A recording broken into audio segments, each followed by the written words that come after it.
Well, I mean, going back to ancient history, I mean, I first really got involved with Bill Danforth when I went on the board of Washington University in the mid-'70s, and then Bill, where all of this really got started was when Bill Danforth retired as Chancellor of Washington U in 1995.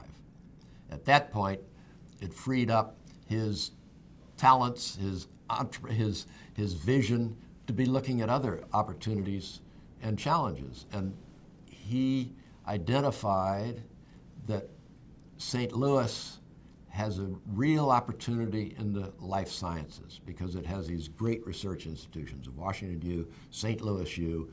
I mean, it's got Monsanto, and then, of course, another piece that he founded was the Danforth Plant Science Center, which provided a focus for plant sciences.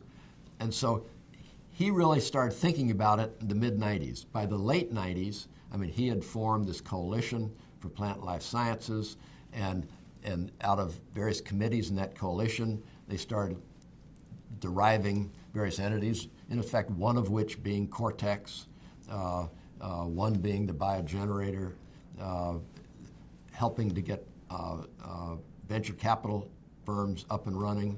So it really started with Bill Danforth retiring as the Chancellor of Washington U, and by about 2000, ideas started coming out, and then Cortex got started somewhere in the early 2000s. I'm not exactly sure when, just like biogenerator got started about 2003, and so it all started blooming. I mean, in effect, he planted some seeds, and the seeds started to bloom.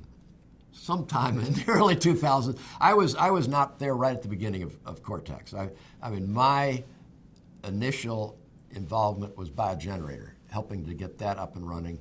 In parallel, Cortex was getting up and running. John Dubinsky was playing the major role there with Louis Levy involved. And it was sometime within a few years after it got formed that they asked me to go on the board of Cortex.